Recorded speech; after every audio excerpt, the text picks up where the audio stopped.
Bien, eh bien, écoutez, je vais vous présenter une vidéo un peu particulière concernant donc cette fois-ci le tablier de Jacquet ou le tablier de Tric Trac s'il a ses trous tout autour. Voilà. Euh, Ce que je voulais vous montrer, c'est comment j'ai fait moi personnellement pour remettre en état mes tabliers quand ça a été nécessaire. Alors, d'abord, qu'est-ce qui peut aller mal dans un tablier qu'on va acheter d'occasion? Bon, ben, essentiellement, ça va être le fond, donc le tapis, qui est fait généralement de feutrine. Alors, là, c'est une feutrine d'origine, vous voyez, sur ce Jacquet, on va dire. C'est c'est une feutrine d'origine avec une impression de bonne qualité. Une impression de bonne qualité, mais par contre, il commence à y avoir des petits trous et puis des salissures. C'est inévitable avec le temps.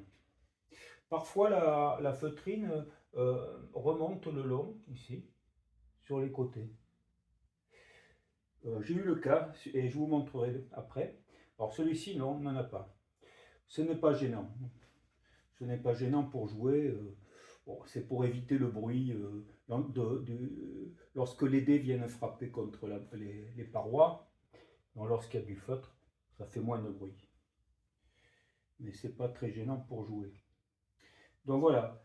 Alors là, vous avez donc un tablier de Jacquet que j'avais trouvé d'occasion.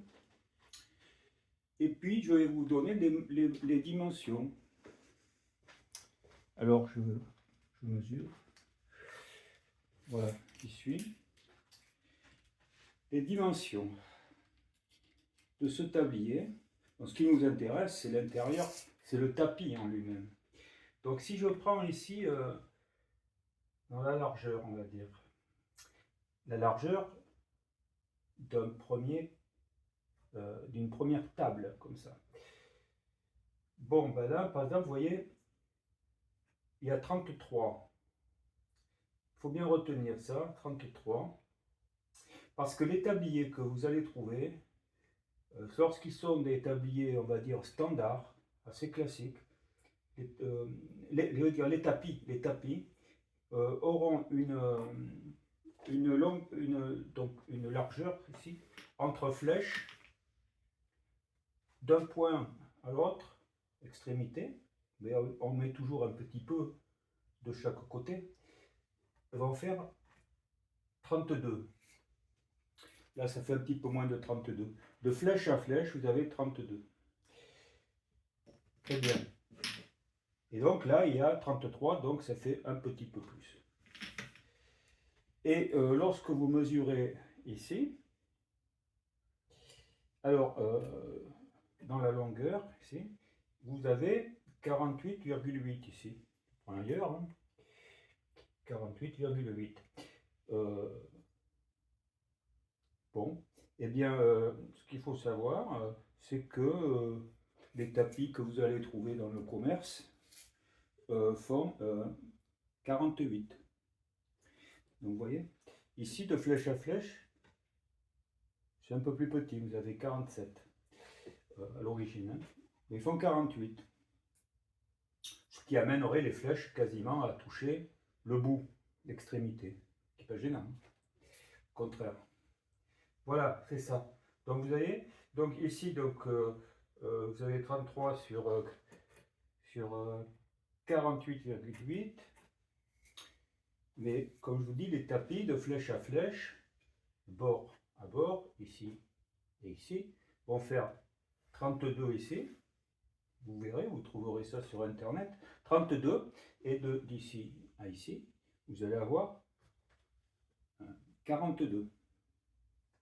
42, voilà. Évidemment, de l'autre côté, c'est la même chose. Voilà ce que j'ai à vous dire sur les dimensions. Donc vous voyez que si vous trouvez des tapis qui font, comme je vous ai dit, flèche à flèche, qui font donc, on va dire, 32 sur 48, c'est bon. Évidemment, le tapis, lui, il est plus long de chaque côté. Et donc, vous allez pouvoir l'utiliser pour refaire votre ancien tapis. Vous allez l'enlever, vous allez tout gratter, tout poncer, et ensuite, vous allez pouvoir le recoller. Alors, à quoi ressemble un tapis neuf? Eh bien, ça tombe bien. En voilà. Voilà un tapis. Évidemment, il en faut deux. Lorsque vous achetez, il vous marque que c'est par deux, bien entendu. Voilà.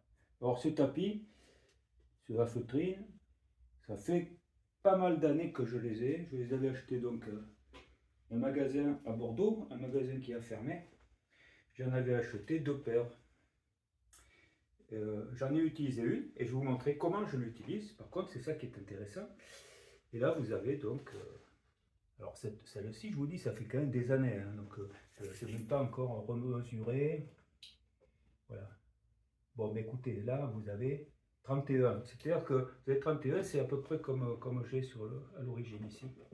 Et quant à ici, vous avez, bon, si on tire un peu moins de 43. Autrement dit, vous avez ce dessin de flèche ici correspond au dessin de flèche ici. C'est conforme. Voilà. Donc, normalement, vous enlevez tout ça. Et ensuite, vous allez coller tout ça en faisant la découpe. C'est pas facile à faire. Parfaite. Et lorsque ça sera abîmé à nouveau, ben, il faudra en trouver un autre. Parce que ce type de feutrine a tendance à se pelucher assez facilement, plutôt que celle-ci était beaucoup plus solide. Voilà, vous voyez, l'inverse.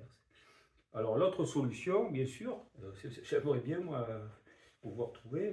D'ailleurs, ce magasin de jouets à Bordeaux, il fermait, donc il m'avait dit, oh mais ce que vous devez faire, vous allez chez un imprimeur et il va vous imprimer des tissus. Alors je ne sais pas, je n'ai pas essayé. Donc il faudrait que je garde les originaux comme ça et puis essayer d'avoir des copies.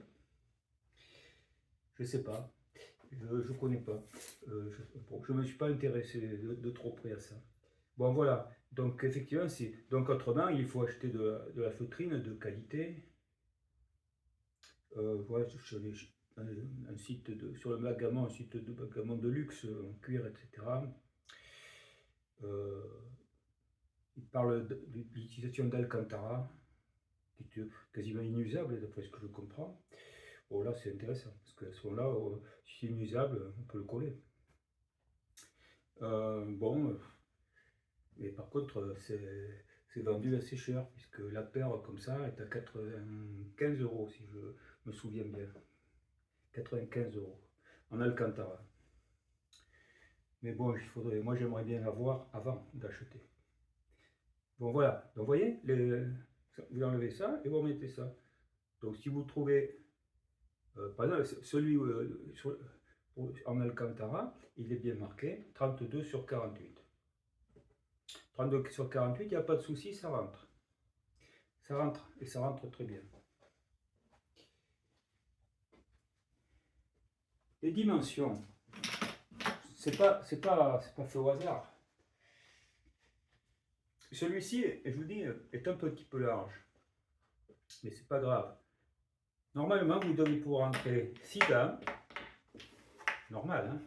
Il y a 6 flèches. Vous voyez, ces dames sont un peu petites. D'habitude, elles font faire 5. Et c'est pas gênant, quand même, vous pouvez jouer. Là, je vous montre avec 5 dames. Voilà. Elles sont un peu petites, mais bon, ça va. Mais je peux vous montrer ce que l'on obtient avec les dames un peu plus grandes. Vous voyez, là vous avez un petit peu de jeu, c'est normal. Hein, voilà. Donc même un petit peu plus grand là, avec ces dames-là, qui sont légèrement plus grandes, hein, pas beaucoup. Hein. Ces dames-là font 5 cm de diamètre. Et celle-ci, si j'arrive à mesurer, voilà, oui, effectivement, c'est le seul. Celle-ci va en faire 4,7. 4,7. Vous voyez, 3 mm de moins. Alors multiplié par 6 ou 7, ça fait plus quoi. Donc évidemment, il vaut mieux avoir des dames de 5 cm. 5 cm, c'est parfait. Vous voyez, là, ça correspond bien. Hein, ça correspond bien. Et si je les colle toutes, vous voyez, eh ben, j'arrive de flèche à flèche. Voilà, un petit peu moins. C'est 30. Sur celui-ci. Hein. Voilà. Et de l'autre côté, ben, quand je vais au truc tract, on en mettait 3. On en mettait 3. Pourquoi on en mettait 3? On en mettait 3 parce qu'on voulait garder le bout de la flèche visible, vous voyez, pour en voir la couleur. Et de l'autre côté, alors on en mettait 3 aussi. Bon, je vais le mettre comme ça avec celle-là. Ici, vous voyez. Donc vous voyez que c'est un petit peu grand ici, mais c'est pas grave. Et puis ensuite, eh ben, là voilà, c'est pas les mêmes. Marqué ici, ceux-là, oui, ça en est un. Là, c'est beau. Et après, alors, bon, ben, si on se met là, je continue, je les mets plutôt ici. 1, 2, 3. Vous voyez, en fait, vous en rentrez 3, quoi. Un peu large, mais vous en rentrez 3. Donc, vous avez 3 d'un côté, 3 de l'autre et 3 au milieu. L'espace du milieu représente 3 dames. C'est classique, hein? Donc ça, c'est ça qui détermine aussi la longueur des flèches. Vous voyez. Donc une flèche contient 3 dames et un bout de pointe. Quant à la hauteur, alors quand je dis 3, si vous allez voir, j'en mets une, j'en mets deux, j'en mets 3, et j'en mets 4. Vous voyez? Et là, je suis arrivé en haut. Le bord ici contient 4 dames. Alors s'il y en a 4, bien entendu, 3 x 4, 12. 12, vous voyez? Et puis après, ben, il en faut 15, donc il reste 3, donc il faut un tas de plus. Bon alors, pourquoi pas, parce que de toute façon, regardez, si on fait un tas de plus, on va couvrir ici, c'est pas très grave pour le talon, hein. Voilà. Et comme tu as ici, après on va venir couvrir jusqu'ici. C'est pas gravissime, mais bon, on peut faire ça aussi. Voilà. Là, vous voyez, il y a 4. Et puis on peut en mettre une 5e dessus, c'est pas un problème. Voilà. Si on veut garder la pointe, vous en mettez 5, même s'il y en a une qui va dépasser. Donc souvent vous allez trouver des jaquets comme ça où vous ne pourrez pas, vous allez, la 5e dame ici va déborder, donc vous pouvez la mettre là. En mettre davantage, non, parce qu'on va toucher l'un va toucher l'autre. Et même, oui c'est ça, l'un va toucher l'autre. Et donc voilà, voilà ce que j'avais à vous dire sur les dimensions. Il n'y a pas trop de risques, donc lorsque vous achetez un jaquet ancien, pour ces dimensions, le tout c'est de s'assurer qu'ils font 32 sur 48, 32 sur 48, et même un petit peu plus. 32 et demi, vous voyez, des choses comme ça, c'est pas grave. Et je reprends, c'est bien 33 ici. Après, au-delà de 33, ça fait trop. Au-delà de 33, ça fait trop. Voilà. Voilà ce que j'ai à vous dire sur la dimension du jaquet. Ce jaquet, donc, que je n'ai pas refait. Là, après, voilà. Pour ce bruit là, mais là, il faut dire que là, je repose sur un autre tablier. Donc, voilà, vous voyez, il roule très bien. C'est parfait. Bon. Qu'est-ce que je vais faire? Ben, je vais plier ce tablier que j'utilise de temps en temps quand même. Je l'utilise. Voilà, vous avez le damier derrière, sans problème. Voilà, mais ça, ce genre de tablier, vous allez en trouver. Il ne faut pas mettre trop cher quand même, parce que je vous dis après, ça coûte un peu quand même de refaire les tapis. Donc je l'enlève et je vais vous en montrer un autre.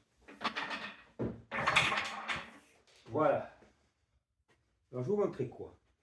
Ça, c'est mon tric-trac, vous le reconnaissez, je fais mes vidéos avec. Alors, on va voir 1, 2, 3, 4, 5, 6, 7, 8. Allez, 9, 10, 11, 12, 13, 14 et 15. Ça, ce sont les dames d'origine. Le tablier est d'origine. Voilà. Donc, qu'est-ce que l'on voit là? Eh bien, on voit quelque chose qui est donc un tablier de tric-trac, puisqu'il a les trous autour, hein, autrement il n'y a pas de différence. Eh bien, qu'est-ce que l'on voit? Il est plus ancien, c'est certain. Mais bon, les mesures. Alors, on recommence. Alors, on mesure là, ici, la largeur. Et qu'est-ce qu'on voit? 32,5. 32,5, c'est parfait, ça. Pour 32, c'est parfait. Ici, 32,5. Parfait.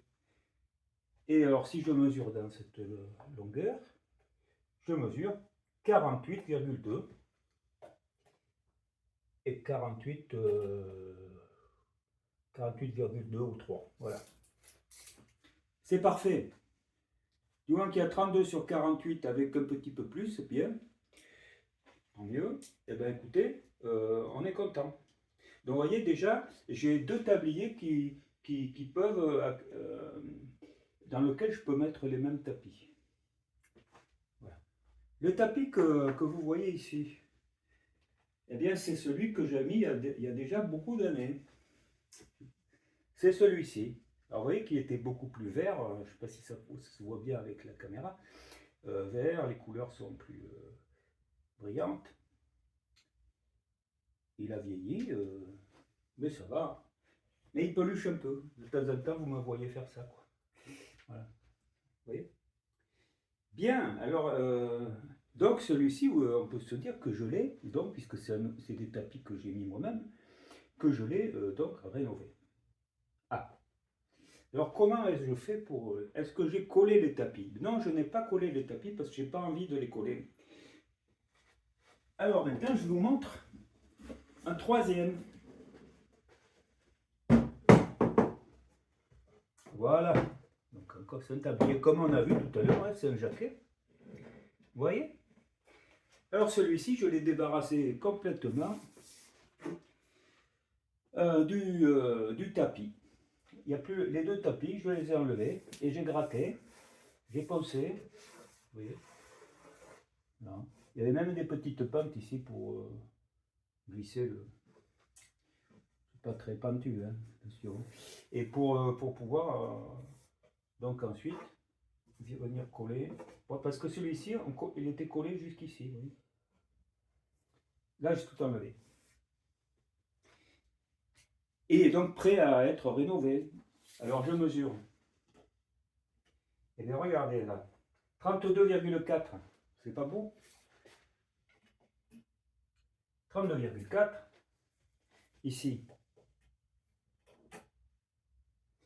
Là, vous avez... Alors là, vous avez 47,8. 48 ici. 48. 48. Je reprends ici. Un peu plus étroit là. Voilà. Donc ça passe, hein, je vous garantis, ça passe quand même.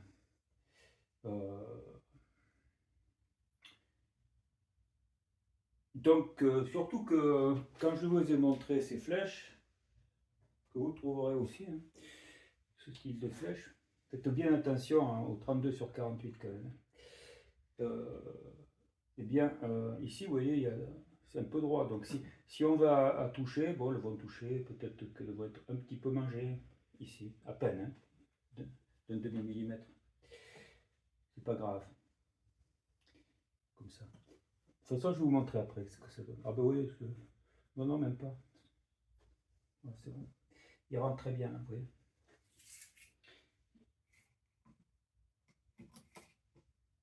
Voilà. 32. Non, ça fait 40.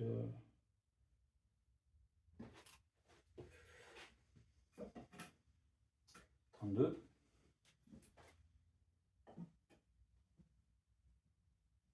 ensuite.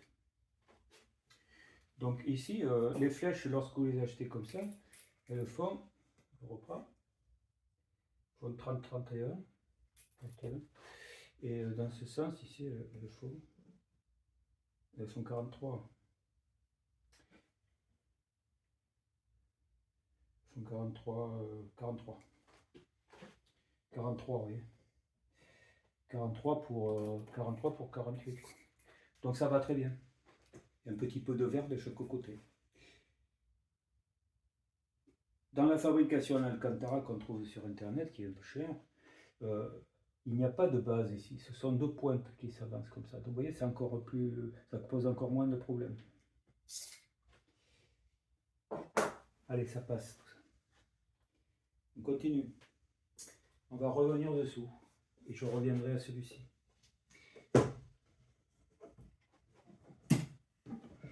Voilà. Quand j'ai refait le trick-track, quand j'ai refait ce trick-track, je ne me suis pas préoccupé de si ça allait aller ailleurs sur un autre jaquet, parce que je n'avais pas l'autre jaquet. Donc ici, vous voyez 6 dames ici, 6 dames ici, 3 dames ici, 3 dames ici. Et vous avez à peu près 3 dames et demie. Vous voyez? Donc vous pouvez en rentrer 4, 4 et 4.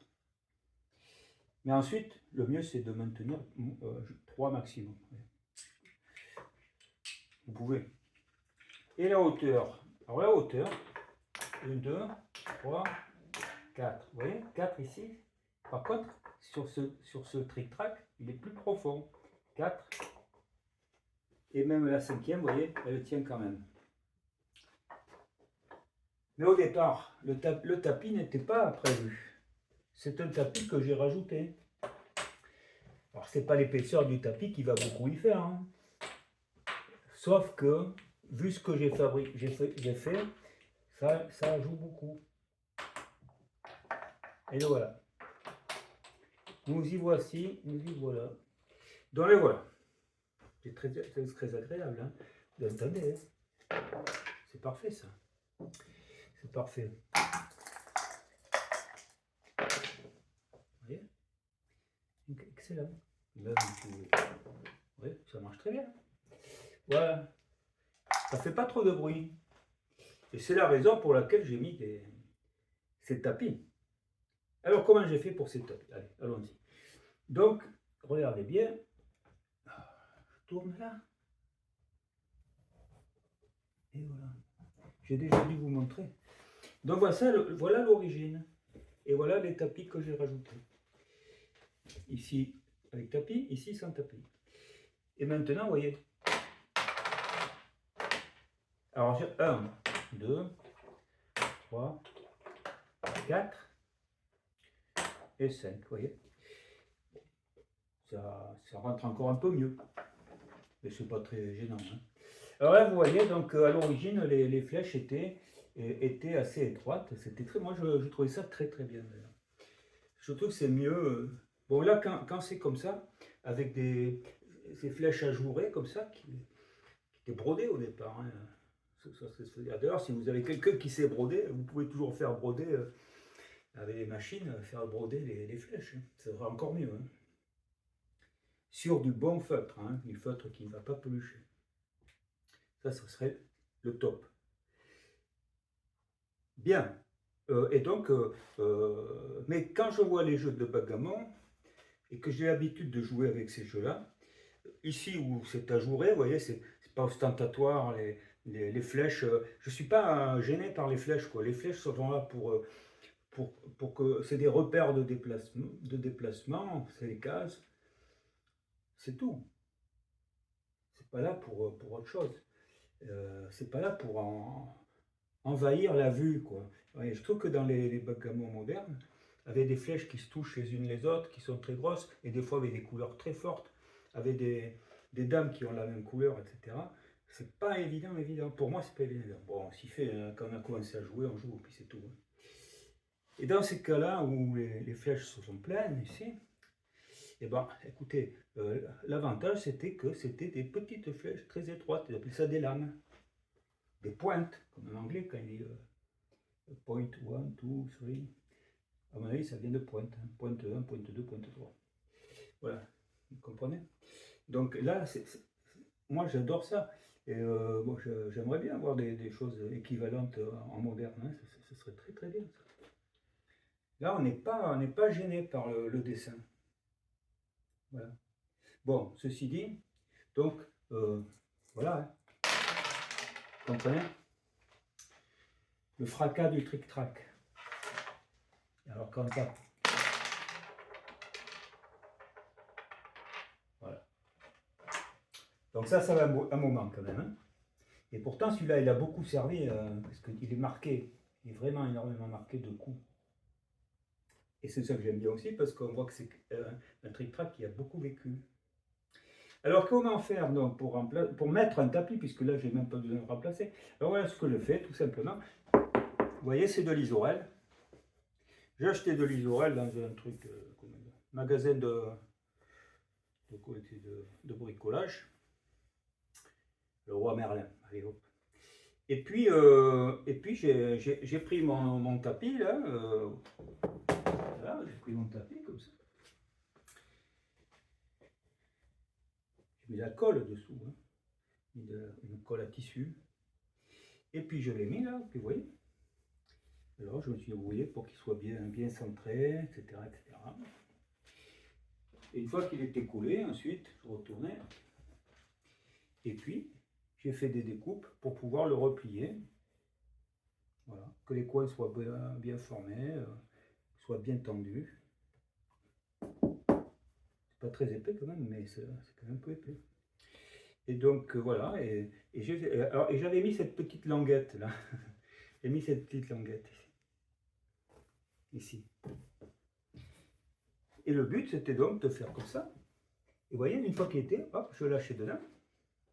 Et c'était tout. Et quand vous le ressortir, il n'y a plus qu'à tirer sur la languette. Et voilà. Et c'est comme ça. Et la même chose de l'autre côté. Voilà comment j'ai fait. Alors, quelle longueur, qu'est-ce que j'avais pris? Mais je l'avais adapté au fond quand même. Vous et vous voyez, ça tombe quand même pas mal hein, sur les bouts. Vous avez un peu de verre ici, bien sûr. Là, on va pouvoir prendre des mesures précises parce que c'est tendu. Voilà. Donc, il y a bien, une fois que c'est installé, vous voyez, de flèche à flèche, vous voyez, 45. Vous voyez 45. Et ici, de flèche à flèche, vous avez 31. 31. Il y a 6 dames. Et chaque dame faisait 5. Donc 6 fois 5, 30. 31. Plus la petite marche de chaque côté. On est bien. Voilà.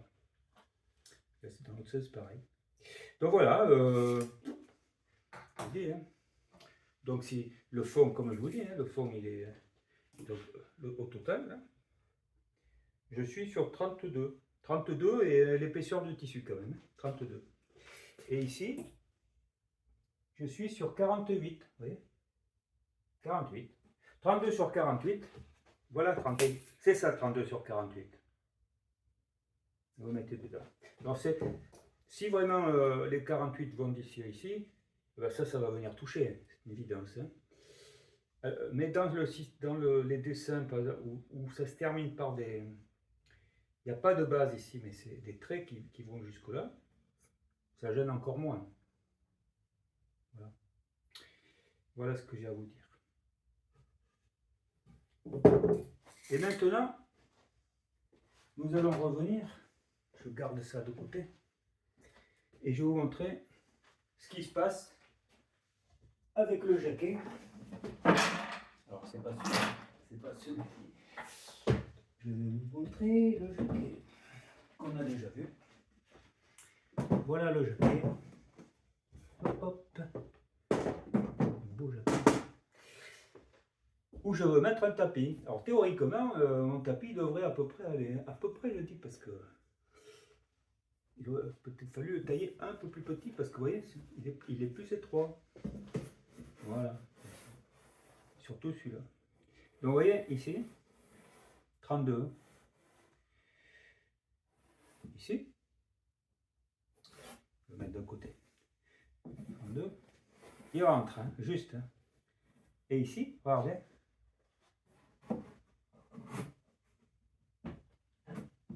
Et voilà, vous voyez? Alors celui-là, il rentre pile poil, comme on dit. 32 sur 48, il rentre pile poil à l'intérieur.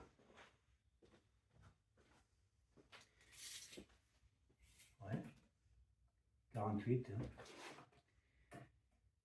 32. Vous voyez? Il est dedans. Alors évidemment,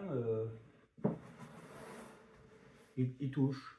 Et comme celui-ci me semble un peu plus serré, vous voyez? Voilà, ici je le mets, mais il faut que je force. Je ne vais pas le faire. Bon, si je pourrais.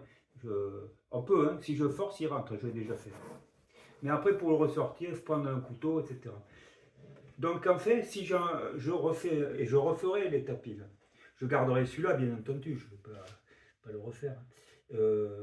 Ou alors, je vais décoller celui-ci et je vais diminuer un petit peu la plaque d'Isorel, vous voyez.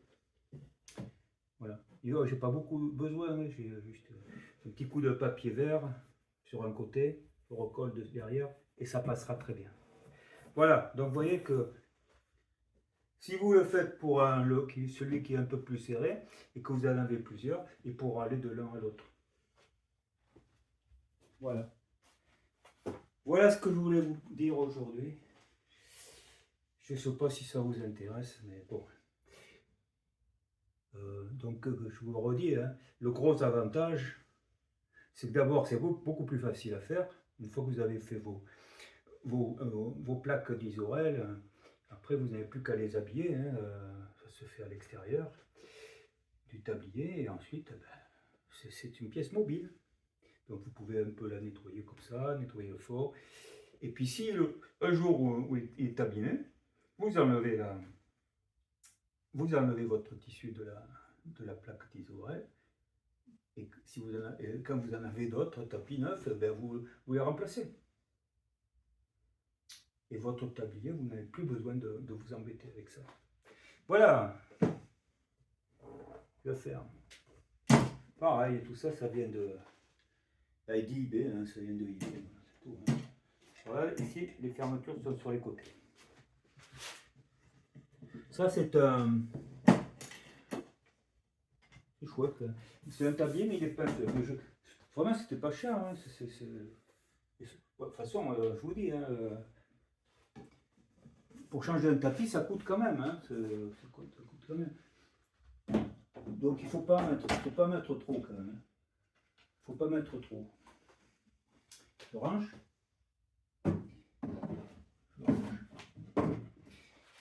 Et puis, qu'est-ce que je peux dire? Eh ben, je peux dire tout simplement que je vais me laisser comme ça, le remettre dedans. Et je vais vous dire, merci de m'avoir suivi. J'espère que peut-être ça pourra vous être utile, je ne sais pas, en tout cas par curiosité. Allez, bonne soirée ou bonne journée. Au revoir.